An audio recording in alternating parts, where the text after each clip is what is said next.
Okay, good morning, world.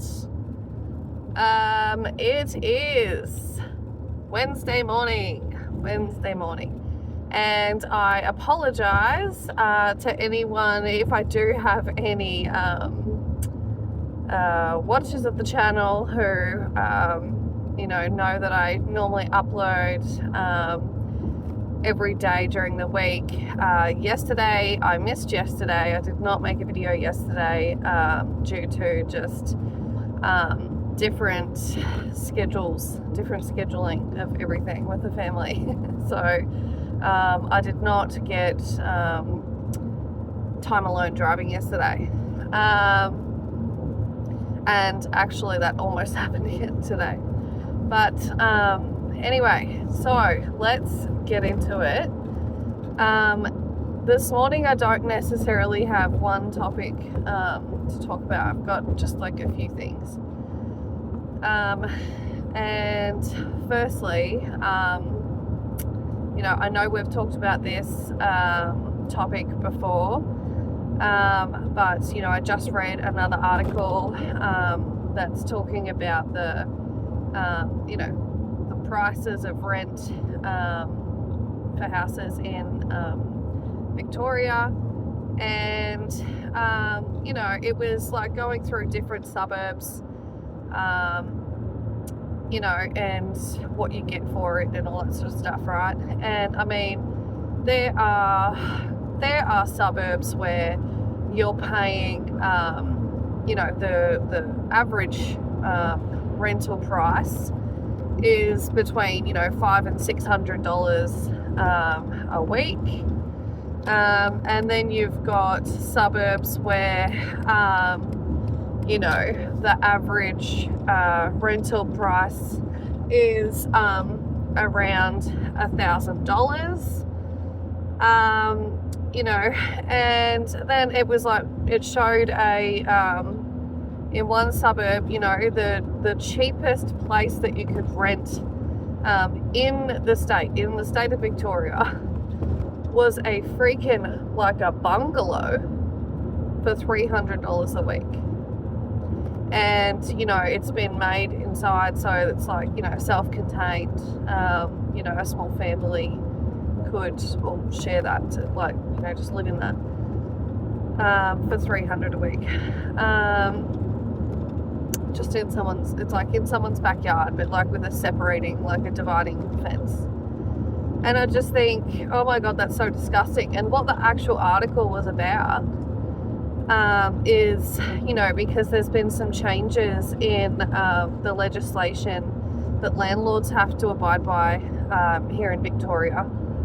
And so, to do with like the quality and safety of the properties for rent, the landlords have to, I guess, spend more money to make sure that, the heaters work and the water works properly, and that things are safe, and, that every property has, what are they called? Like fire alarms, smoke detectors, throughout them, and just all these sort of things, right? To make a house, deemed safer to be living in, and renting out to people. And so that comes at a price, doesn't it? Instead of the landlords getting away with crap, as they have been for years, I'm talking about like, there have been houses where, landlords are just really, it's a joke. They're like disgusting, quality. People everywhere all the time are living in places where clearly the landlords are getting away with cheaping out on stuff and not fixing things that shouldn't be fixed and all that sort of stuff. And because the cost to them has gone up, just to make sure that things are better, now they're being urged apparently to up their rent, as a, like, not like retaliation, but like, you know what I mean? Like, so that it doesn't affect them negatively, that their expenses have gone up a bit. And really, I mean, has it gone up that much? And like, you know, if you're in the market, if you're a property investor and you've got rental houses, even one rental house other than where you live, you know, like, is it seriously, like, aren't you making enough money off of it anyway? And then you probably have a job outside of that too. Like, it's just greedy. It's just, the whole thing is just, again, it points to, you know, what a greedy society we live in, what a greedy world we live in, that, you know, rent would be going up from already what a ridiculous amount it is that we're expected to pay. You know, and that's allowed as well. You know, the government hasn't put a stop to that or put warnings out not to do that or something, knowing that we have a cost of living crisis, knowing that people are already struggling to feed their families as it is. You know, it's just ridiculous. Anyway, so that got my blood boiling too. Yeah, this morning. I'm just gonna have a sip of my coffee. Now, another thing I wanted to talk about this morning was I heard actually over the weekend, just gone, on ABC News Radio, a story, a news piece that they were talking about, you know, professors, researchers at a university, I believe it was, in New South Wales, and I forget the name of the professor who led the research, but you know, it was into the benefits or the effects of treating men who have you know, a history of domestic violence towards women, you know, the effects or the effectiveness of treating them with a antidepressant, and I'm pretty sure it was specifically Zoloft. And you know, they talked about that there was some feedback from that seemed positive, and there was like a decrease in recurrent violence by about 20% you know, and that might be a viable treatment, you know. And look, I will say that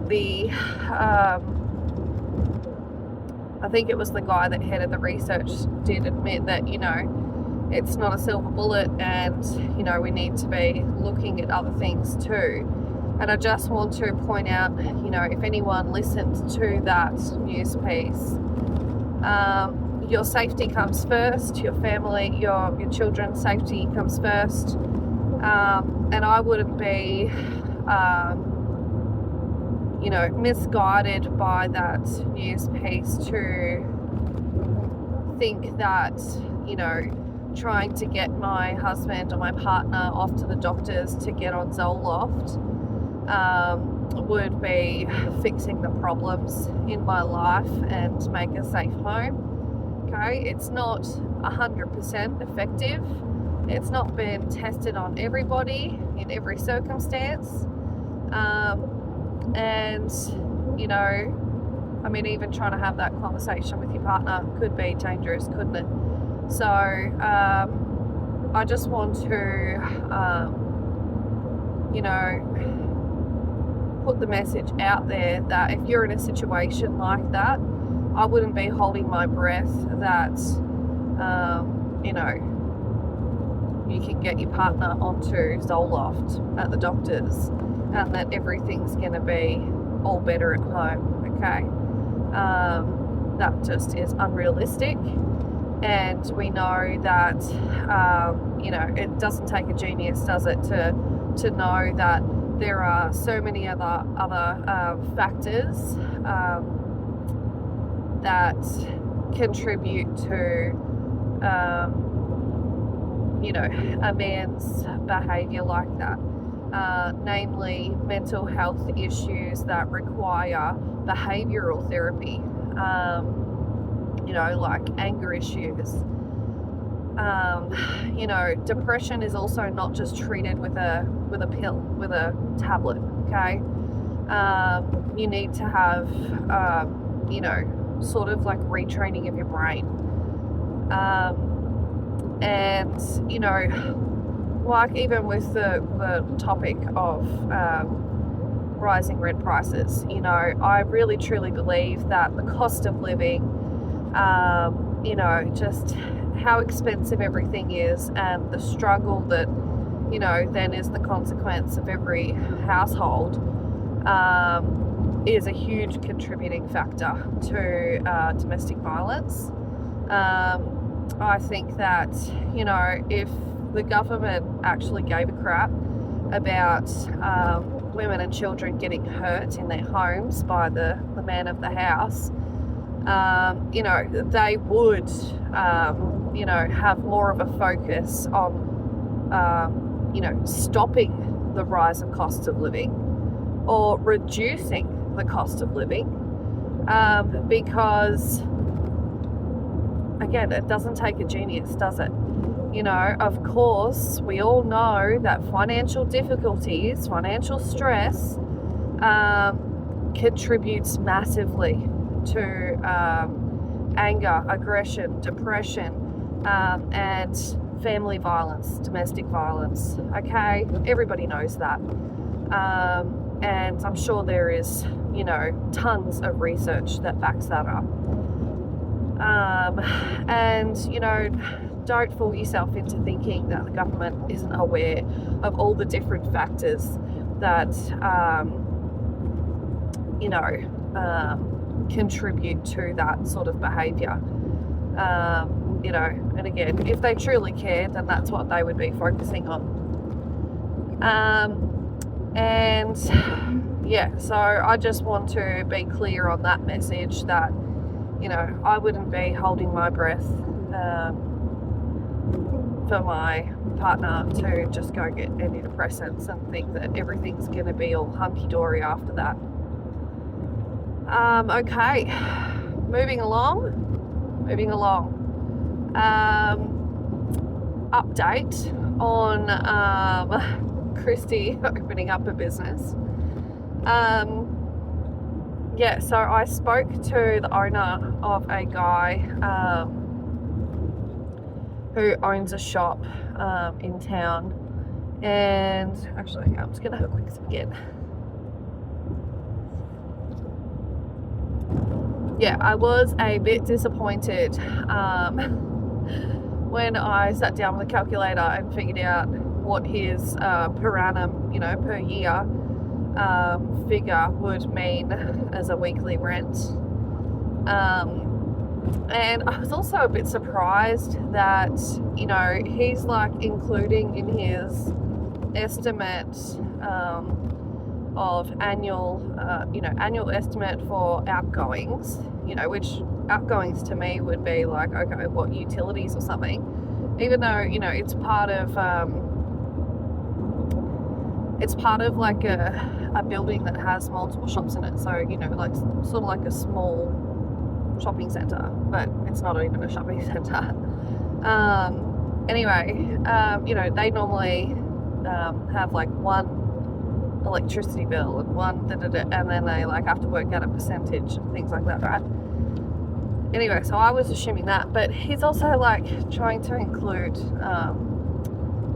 rates in it and stuff, and I was like, rates? Like, shouldn't that be, one of the expenses that the landlord, the owner,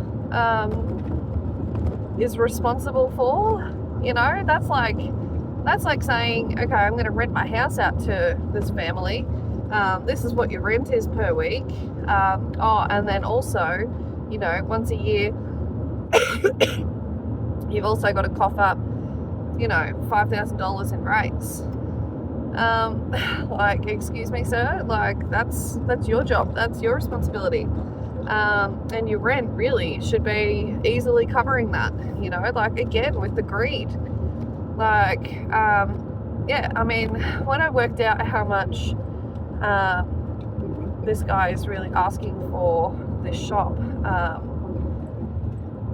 per week, it works out to be like, around $700 a week for the shop. And no, it's not gigantic. And I was like, what the hell, bro? Like, $700 a week, that's a whole damn house. I could rent a house and turn the house into a play center for children. Come on, $700 a week for a shop? Really? Like, am I ignorant? Am I naive? Like, I was really not expecting that. I was expecting half. I was expecting half of that. And so that put a bit of a dampener on things, because I really like the location of the shop. When your brain kind of gets carried away with just like imagining things, and like planning it all out and where everything's going to go and how it's going to look. Anyway, so I think we have to let that one go. And then how's this? So I'm at basketball the other night, and for my daughter, who plays basketball, and just randomly, like, we'd only just sat down in the stands, like, I don't know, 1 minute, and this lady who I have never met before, she's like sitting, a couple of meters from us, and there was like a child, they were finishing up their game. We were there like, 5-10 minutes early before my daughter's game. And anyway, it turns out, like, so that was her grandchild playing that she was watching, and her son is the dad of the child. Anyway, so they're sitting there, and she just like makes a comment about well, obviously, like, I'm pregnant. I'm very heavily pregnant, so people can tell. And, she's like asking how far along I am and all that. And then she's like started talking about like a music thing. And I was like, oh yeah, my daughter also does piano. Do you do like piano lessons? So that's what I thought she was saying. I thought she was like trying to say that she has like place that like does music lessons for different instruments and stuff. And as she's like talking a bit more, and she's like showing me some stuff on her phone from like Facebook, like there's a Facebook page related, and then I realized she's talking about like a play group, and I was like, that is crazy. I've just been like looking into opening up like an indoor playroom, like a mini play center for little young ones, and looking at shops and all this sort of stuff. And I just thought, how crazy is it that you can be like, it's like, the law of attraction, or I don't know if it's really I really don't know if it's like coincidental, or if that's a thing, or if it really is kind of like an energy thing where, you're like really obsessed with an idea, or you're really looking into something, or, you just get really into something, and then all of a sudden it's like around you in your life. Like it'll just bump into you in your day, like that with the lady. Like, how coincidental that here I am you know, for days doing research into this stuff and basically like setting up a business in my phone and looking at shops that could potentially be for the business and all this. And then I, you know, go to basketball for my daughter, completely unrelated. And, you know, there's a lady from in town, and, you know, she's like trying to invite me and my younger children along to a play group that she facilitates. I just thought that was crazy. Like, but doesn't that happen in life a bit too? Like, really, you know, it's sort of like, you know, just what you're putting out, the universe just like mirrors back to you. And yeah, I really do think that that's a thing. And I think, you know, like I've spent plenty of my life as well, you know, looking into or like, you know, watching things and stuff like that about, you know, manifesting and things like that. And I think that's just what manifesting is, you know, it's like what you put out, you get back, sort of thing. You know what I mean? Like, it, like you reap what you sow. You reap what you sow, you know. Anyway, I have to rush off because I have things to do right now. But you all have a lovely day. And yeah, sorry, I hope it's not annoying that this morning's video is a bit mishmash with different topics that we're talking about. But yeah, if you like it, you know, make a comment, leave a comment. If you prefer just talking about one topic per video, leave a comment. And I really appreciate everyone who's been watching. Yeah, it's funny to think about, you know, just like people watching these videos that, yeah, it's crazy. But thank you. All right, you all have a good day, and I will see you in another video tomorrow. Bye.